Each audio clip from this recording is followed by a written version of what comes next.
thank you for agreeing to be interviewed on Teach Well Voices. You are the first of hopefully many contributors, and I'd like to ask you to introduce yourself, particularly to people who might not know you. Okay, great. Thank you. And thank you for having me. Really honored to be here, Steve. So, my name's Elly Chapple. For those who don't know me, I'm an author now, a speaker, and founder of Flip the Narrative. So, my work is really rooted in nearly 2 decades of walking alongside my eldest daughter, Ella, who's deafblind, and learning from the way she moves through our world. So, she is, in essence, my greatest teacher. So when we talk about well-being and teaching, I think she's taught me a significant amount about that. My book, Diagnosis Human, that I just launched recently, that's an invitation really to rethink the stories that we're telling about difference, leadership, belonging. I work with schools, organizations, leaders to move away from fear-based systems to human-first cultures and where everybody is seen as fully human first before anything else. So that's really what I'm passionate about. What has your daughter taught you about well-being in general? It's tied to presence, very much tied to presence. So, presence, for me, in terms of what she's shown me, it's about being rooted in our lane. It's about being tied into our moment that's in front of us. We spend a lot of time in the past and we spend a lot of time worrying about the future. But the only moment we've ever got any real control over is the one we're sitting in right now. And she is radically authentic in how she demonstrates how to do that on a daily basis. So she is forever in the moment, which for any of us, if we try to do it, it's really difficult because we're worrying about things that are coming up. We've got too many pressures on us. We've got people pulling for our attention. To actually stay really centered in what's going on right now and give it our full attention, which really has a powerfully positive impact on everything else that unfolds. I think we find that really tricky and we're not sure about trusting it. But on the other hand, we're chasing it. We're chasing a sense of presence, a sense of calm, a sense of feeling regulated in our day. And we do that with classes we attend, we do it with journaling, mindfulness, yoga, whatever it is we're trying to do to keep bringing ourselves back to a regulated state. And she can do that effortlessly. I think primarily because she is just so radically tied to the way she is in the world, which we're also chasing our own sense of authenticity. Who are we? How do we impact the lives of others? And she does that by being herself on a daily basis, by retaining presence as a first and foremost. And it's magnetic, it draws people in because it actually stops and it stills you, asks you to think about what is your pulse of intention, as we came to term it. And I didn't know what those words meant initially. I just knew it was like what we bring into the room transfers to others. And now I understand, obviously, the language for that is co-regulation, emotional regulation, mirror neurons, etc. It's been very much investigated and talked about in the neuroscience field. So for me, she was demonstrating to me in a very powerful way on a daily basis and still does what that is, why it's so important, and what happens when we take it really seriously and we slow down. Things expand and shift in a different way because we start from a really mindful and intentional space of what am I taking into this room? Am I taking my stress from the morning? Am I taking my worries from last night? Has something interrupted my day already that's discombobulated me? Do I feel dysregulated? Those emotions travel with us and they're contagious. So if you're in an environment with other people, they will feel that. We can all feel that. And it's being really aware of that and what brings us out of it and back to being more intentional about how we share space is our ability to stay present. And that's something she's really taught me about. And that I think makes a connection with what we might talk about in terms of staff in schools who are frequently worrying about the whole business of, am I good enough? Is what I did yesterday good enough? Or did I make mistakes? And then worrying about the future. Um, so that leads into the question of what, when you hear the phrase staff wellbeing in schools, what does that mean to you? I think it means psychological safety. I think it's about whether a teacher can say, I'm struggling without fearing judgment. It's about whether difference of thought is welcomed. It's about whether leadership is rooted in trust or whether it's rooted in surveillance. It's not an add-on. Well-being is not an add-on. It's a reflection of culture. And if the dominant culture is centered in compliance, urgency, performance, then no well-being initiative will compensate for that. So if the culture is relational, values-led, and human first, well-being becomes a natural byproduct. So it's really important that we understand what the culture of a space is asking of us. And I heard something Simon Sinek said on an interview the other day. I really like his thoughts on leadership. He seems to be focusing more and more on this human space.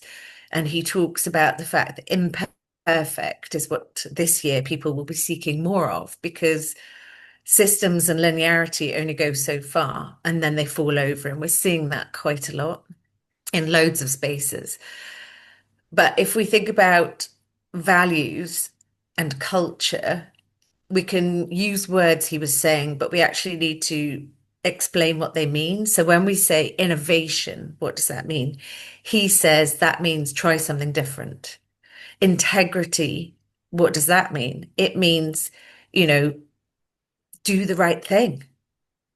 And these are things that are values based. So we need to see cultures and leadership that value these things about the people in and around them, because those people, that then ripples out into the students, into the colleagues, relationships, etc. And it really comes back to, I think, how much we value people in terms of performance comes from people feeling valued. Performance does not really come from holding people to carrots and sticks and, squeezing them beyond what they can take. Eventually, those things fall over and they fall over, and there is serious consequences for the mental health and well-being of anybody involved. And reflecting personally, are there particular occasions when you have felt supported by that kind of relational dynamic of human interaction, and also a time when you've been particularly challenged when that hasn't been there to support you? Yes, both. So definitely in my own professional life, I've felt deeply supported in particular spaces and places that I've worked. I do a lot of training in the NHS and with various organizations. In those spaces, I've felt psychologically safe and held. So I've had that sense of holding the space for people has been intact, where we are in that messy human middle. Mistakes are part of learning. We do fall over. We're human. We're going to fall over. It's how well the space is held to catch us. So it's not a place of judgment. It's a place of, well, we learn on the way. We're going to get it wrong on the way to getting it right. And that's been okay. And it's been a really consistent message and a shared value. That's really powerful. I've also had situations where I've felt the opposite. And I think on reflection, and I've reflected a lot about things, particularly where I felt incredibly challenged. And what I've done is actually unpack the whole scenario to think about what role did I play and what role did somebody else play? And this is really important to understand what we contribute when we're dysregulated. Why are we dysregulated? What were we narrating because of that? So, were we narrating fear, which puts us in a position of defense, of anger, of frustration? How do we show up when we're feeling like that? Not good. And I've certainly reflected and thought about the fact that the way that I've shown up in the past has probably affected people. And so I've thought deeply about what do I need to do to change how I show up if I'm feeling dysregulated, if I'm feeling angry, if I'm feeling frustrated. And it brings me back to things like the power of a pause. So that one moment, because your brain works so fast. You've got 7 seconds where you're making a judgment about something. It's literally 7 seconds. And Daniel Kahneman talks about this in Fast and Slow Thinking. I don't know if you've read his book back in 2011, but it's so relevant because our sort of dominant system one is always assessing and judging, and it was there really, as we know, to protect us. However, if we take 1 second to just hold that, we move into system two, which is our slower, more rational thinking. We start to breathe differently. We take a pause. We don't react, we respond. And responding is really powerful because it shifts the entire dynamic between two people or between someone and a situation. And I think digging into that has really helped me understand how we all can powerfully shift situations that are happening around us if we take it really seriously, that 1 second, that power of a pause, just to breathe, just to take a moment to step right back out of it, helicopter view it, and think what's actually going on here. Is this just two sets of fear clashing? Or is there a point here that I can narrate differently? Can I try something different? Can I respond rather than react? Because reactivity just feeds itself. So if one reacts, another reacts, and on we go. When we respond, we break that cycle. We step out of it. We refuse to let fear lead us. That's something I talk about in the book quite a lot. That's interesting. I've just been reading, I can't remember where now, about how to respond if someone insults you. And the writer talks about pausing for 3 seconds Yeah, before responding. yeah, And that both takes away the power of the insult because the person insulting you wants a response, an yeah, immediate response. And then just the power of walking away, that you don't have to be right. You don't have to argue that you are in the right and they're in the wrong. Just remove no, yourself from the situation. And I think that's a really powerful message for children as well when they yeah. get into conflict with others. What do you think are the biggest pressures affecting staff in schools right now? A lot. I think policy-driven accountability, narrow definitions of success, fear of Ofsted, data as identity, but something deeper, a narrative that says there's a right kind of teacher and a right kind of pupil, which is our very linear system talking. And when we build systems around an imagined ideal, everybody's working outside of the line. So it creates chronic stress for everybody involved. Um, and I think the thing is, a school culture is always within a school's control. Leaders can decide whether fear or humanity sets the tone in that environment. So it comes back to what do we value within the school culture? What is it we value about everybody sharing that space, teachers and students alike? And I've seen some amazing examples of leadership where that person is not afraid to hold the space for that school and keep that culture intact. I mean, it takes a lot, but it has a profound ripple effect in terms of how people show up for their role and their job and how the students feel, because the emotional co-regulation that's going on between staff and student is a real thing. So children feel when somebody's out of sync. I know my kids will walk into a room and my son will just look at me and say, "What's the matter with you?" And I'm like, "I'm fine." And he's like, "You're not fine." And I'm like, whatever it is, I'm vibing into the atmosphere. He's already clocked it. You know, kids have a real unfiltered way of assessing where we are, and their sort of response or reaction to us is sometimes really powerful for us to understand what's going on in the classroom, but also it may well be something else that's happened prior to getting to school. So how well do we unpack that? You know, what signs are we looking for, and how much are we able to, like you say, take 3 seconds and think about it? Yeah, very powerful. There was a study done in Finland of what they call elementary pupils, that they can tell within 30 seconds of their teacher walking in the room what sort of mood the teacher's in, even if the teacher tries to mask how she's feeling. And then another study with the same children um, took cortisol readings 3 times a day, at the beginning, middle, and end of both the teacher and the pupils. And when they mapped the cortisol levels, the graphs were peaking at the same rate for the children and the teacher, showing that if the teacher is stressed, then that stress is passed on like a contagion to the children. Yeah.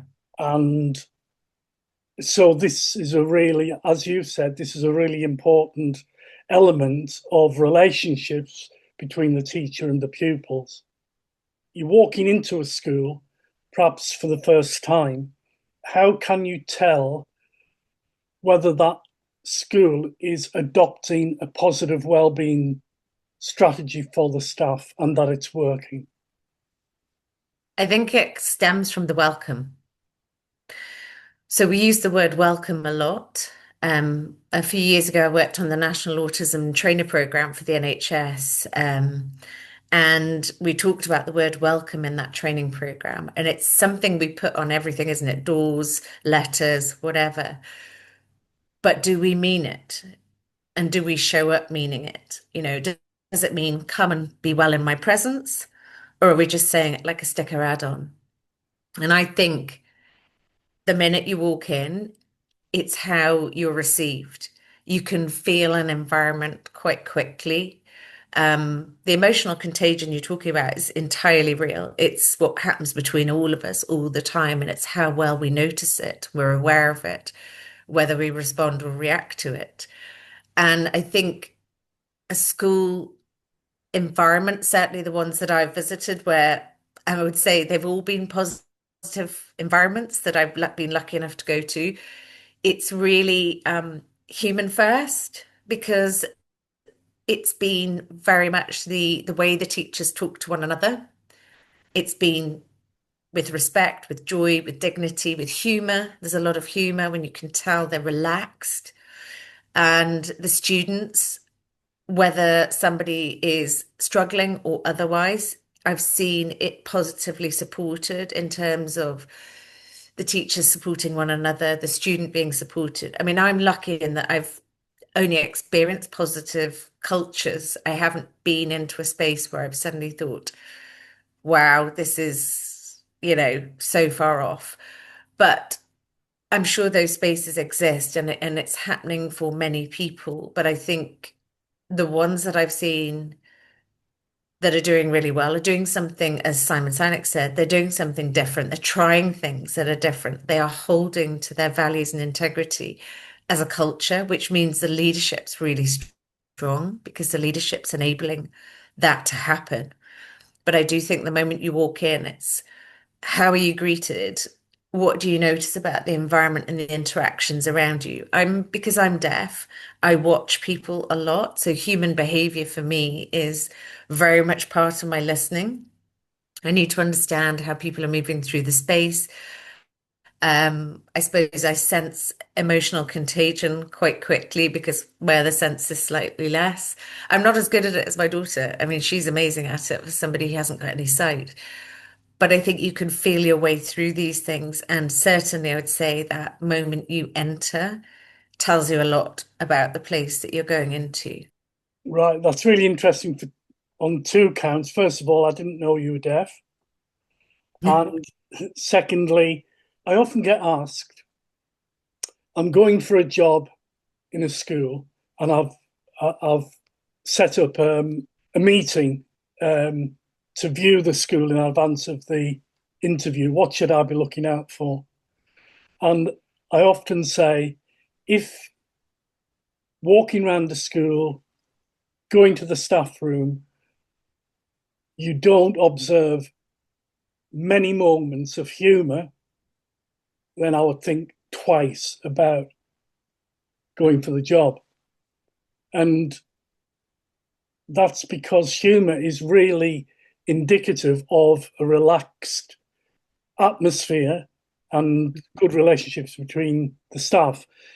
It doesn't mean that the staff don't take their job seriously, but humour is a great way of diffusing stress and also diffusing conflict. And it's not spoken often enough, I don't think, in terms of staff room, in terms of classroom management. A teacher who can laugh with the children and make them laugh has inevitably a good relationship with that class. And that can lead on to managing situations often before they've even started. Okay, if you could change one thing tomorrow about schools that would significantly improve staff mental health, what would it be? I think that leaders need to commit to creating a culture that is psychologically safe because I think everybody needs to follow something. Everybody needs to believe in something. If you don't have belief in the school or the place you work in, very little else takes hold and stays stuck. I think you have to have a deep belief in why you're there so that in the challenging times, that belief doesn't waver. Speaking from the way I do things, so my belief in humanity and our ability to be human is so profound. I will walk through anything to keep going and keep believing. I believe in people and I believe that humans can be so much better. And I will never lose hope in us because I've had profound experiences where my daughter has shown me what happens when people have real belief, what people will do. The innovation is there, the ability to find solutions is there, the courageous conversations happen in those spaces. That's something I think we've shrunk enormously, is the ability to talk about what happens when we get it wrong on the way to getting it right. Nobody wants to be told off. Nobody wants a tell. That doesn't solve the problem. It's linked to shame and blame. And what we need is a space that is wide open and able to hold really courageous human conversations about things we're struggling with, what's challenging. I'm finding this difficult without people feeling that that minimizes who they are or how good they are at their job because that's a human thing. It's something we all need is to feel that we belong and we have a place and a space and we are valued, validated, and seen. And I think leadership is the key to everything in terms of that culture has to be intact. It's got to be held so well because then from the ground up, everything happens. It happens. People do things differently. People feel safe enough to actually try things and evolve things. When we have a container of fear in place, you shrink people and they stay small and it goes internal and it affects people on many different levels. So I think it's the ability to be brave and courageous in leadership, to create that really human first culture that really shifts the lens for everything else. Do you think that the way that Ofsted has, I'm going to use the term reformed itself, because I think that's what Martin Oliver believes that Ofsted has done. Do you think that this has removed some of the surveillance, to use your own word, framework, or do you think that that is still there? I think it's always going to be there, Steve. I don't think we can get away from it. The system demands a measurement. It wants to know. The system in itself, I think, is fragile and vulnerable because it's in a position of not trusting people for some reason. The people who work in the system, who do the jobs on the daily basis, know how to measure, know how to get to outcomes. 10 years ago, people were doing that without this level of surveillance and scrutiny. We trusted them more differently. I'm not sure why we've got into such a tight space now that requires such a we must check your work approach. So we're almost it's coming through from the top and it's precipitating down all the way through to the students. We're in this culture of performance and measurement and productivity. And what we've forgotten is we're not ones and zeros. We're not data points. We're humans. And humans are naturally creative and they're different. And every single human is different to the next. So this linear approach doesn't work for so many people by the very nature of our species being very different. So it feels out of sync. And I'm not sure what creates that fear in terms of we must, we must, we must. And I think at some point it's going to have to shift round back to understanding that the way to get the best out of people, whether it's staff, whether it's students, whoever, is we don't squeeze them through an eye of a needle because many just won't fit. What happens when we actually expand and say, okay, I trust you to do this. I will wait for you to come back. We release people into that space of I can be creative. I can try this. The innovation comes in. The desire to succeed comes back. The desire to perform, not for performance sake, but because I know we can do it well and I've got belief in this and the kids believe in it. And like you say, the joy comes back into it. When we've got joy in the room, all sorts of fabulous stuff goes on. When we've got fear in the room, we're squeezing the space into like a narrow point. And I think we've got to talk differently about this in terms of all of our conversations. The way we get a system to shift and change is by re-narrating the story.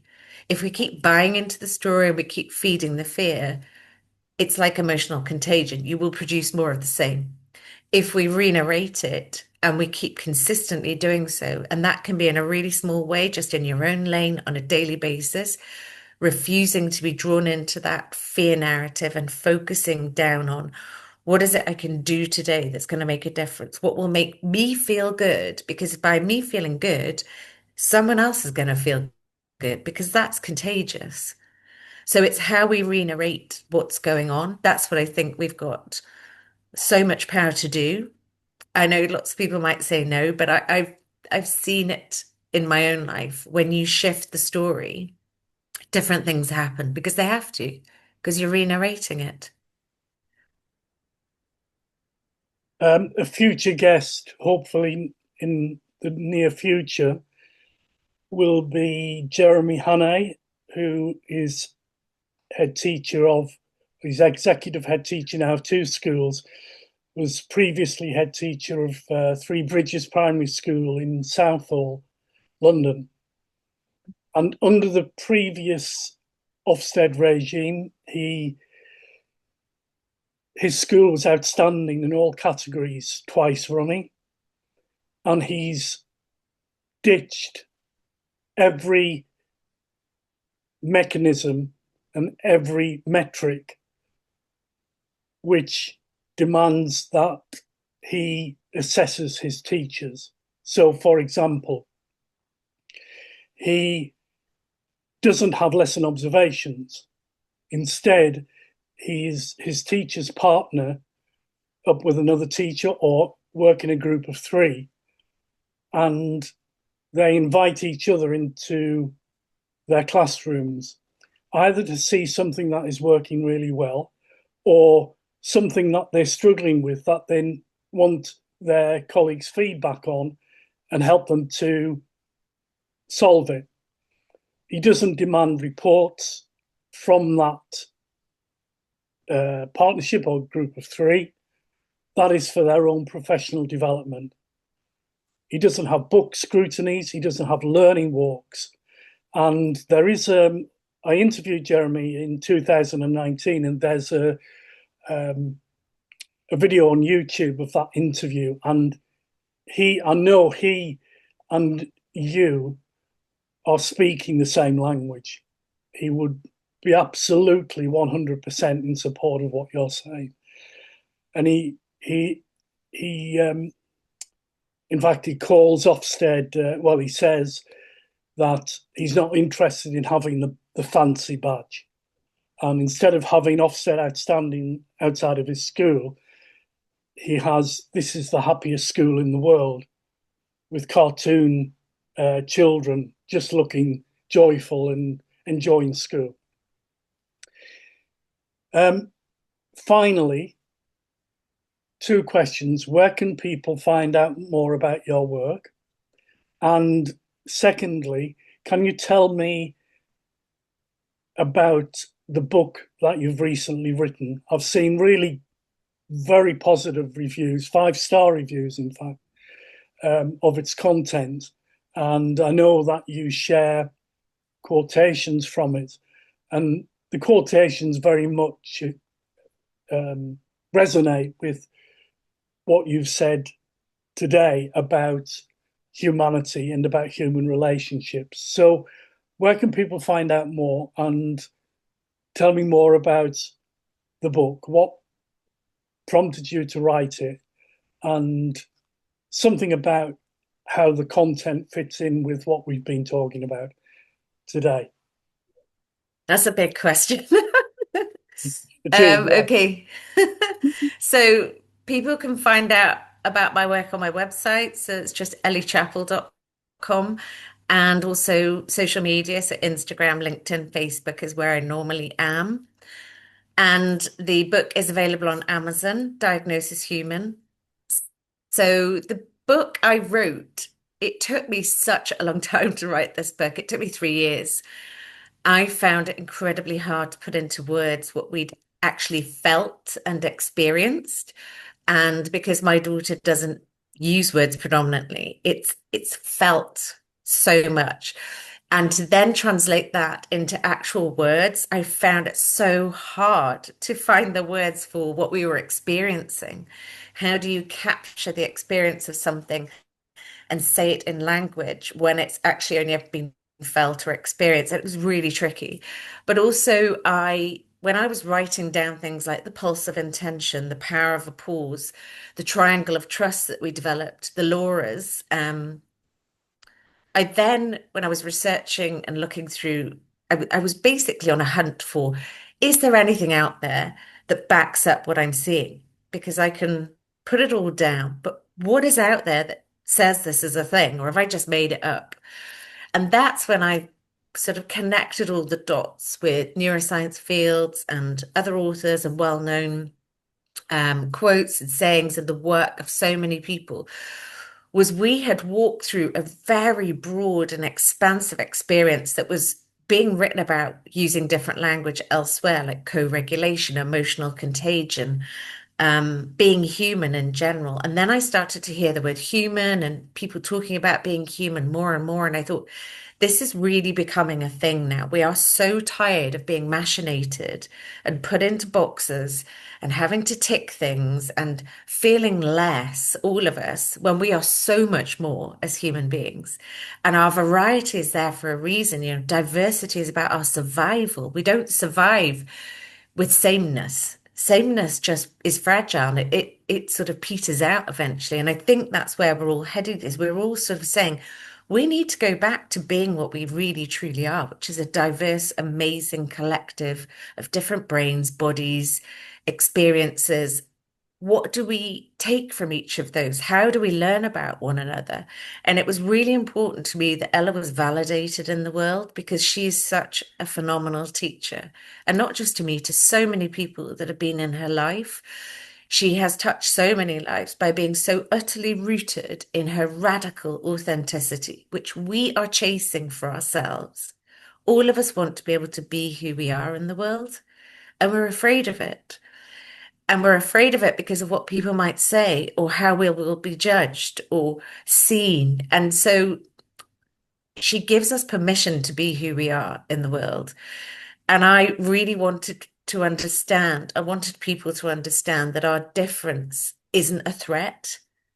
It isn't a threat. It reveals us. That's what we're afraid of. It reveals our vulnerability, our fragility, who we are not, the work we need to do on ourselves, the way we are seen, the way we are accepted or not in the world frightens us. It does, because that's a human thing. So how do we change that?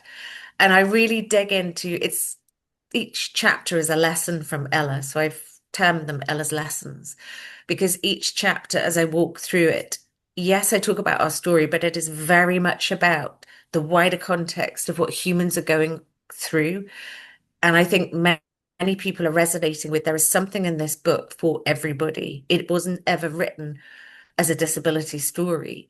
This was written as a human story because that's the label we all share. That is the one thing that binds us together. And it is so important that we show up for each other and we call each other in, not call each other out. There's too much of that going on already. The system's doing quite enough of it without us joining in. And it's being able to respond rather than react. Like you say, walk away or take 3 seconds and think about what we're going to say. And remembering at the heart of it that every single human has a backstory that we don't know anything about at all. We don't know if somebody's had the worst morning of their lives, if they've had some terrible news, if they're going through something. We've got to always be humankind first. And that's why that critical power of a pause is so important. And it brings us into human being instead of human doing. The system wants us to be human doing and not thinking about it and just doing what it says and this sort of linear machination of people. And we're not that. We never have been. And we know we're not. So we need to lean back into what can we do? And people always say, yeah, but I'm one person. How am I going to change it? It's like, you have no idea how powerful you are. Rooted in your lane, being present, being mindful about things that you say and do. If every one of us did that, we would create an enormous ripple effect. So we have power, each of us, to shift the story that we're being told, the stories that we've inherited, and re-narrate things in a much more humane way. And everybody benefits, because it works. It does work. What you were saying about that head teacher, he's absolutely right. He's trusting people. He's inviting a culture that says, I trust you, I believe you. You go and do it. I'm not going to check because I know you can do. This is why he gets an innovative approach to learning and why people are finding solutions instead of talking about problems, because he's trusting. Trust is everything. It's the cornerstone of our humanity. And we talk about the triangle of trust, which is about, at the very bottom, if trust is not intact, nothing else can take root. And if it is, psychological safety flourishes. Everybody feels welcome. The space is held. We can see one another. It doesn't matter if we're different. And we can also agree to disagree. We must agree that's okay to do because we've become afraid of disagreeing with one another. That doesn't mean be unkind to somebody. It doesn't mean be hurtful. It just means my experience is different to yours. Your thoughts are different to mine. We can have a courageous conversation about that and not fall out. We can. We used to do it better, and I think we just need to start pushing back against the shrinking of the space. And it doesn't need to be radical acts. It's in the small, everyday human things that we remain responsible for the choices we make because our choices affect somebody somewhere. That's really powerful. That is the power of the emotional contagion, the ripple effect that goes out. So, what are we writing? What are we speaking? What are we thinking? How are we sharing space with people? All of those things we have control over. We've got control over a lot of stuff. So I think it's brings us back in the book. It's really a journey back to being human, what we can do about it. A lot of it we already know. It's just that we need to put it at the front and stop putting it to the rear. Elly Chapple, it's been a pleasure and a privilege to speak to you today. I've learned so much, and I'm sure that your and our viewers will benefit so much from what you've shared with me. Thank you Thanks, again. Steve. It's been an absolute pleasure to be here. Really honored. Thank you so much.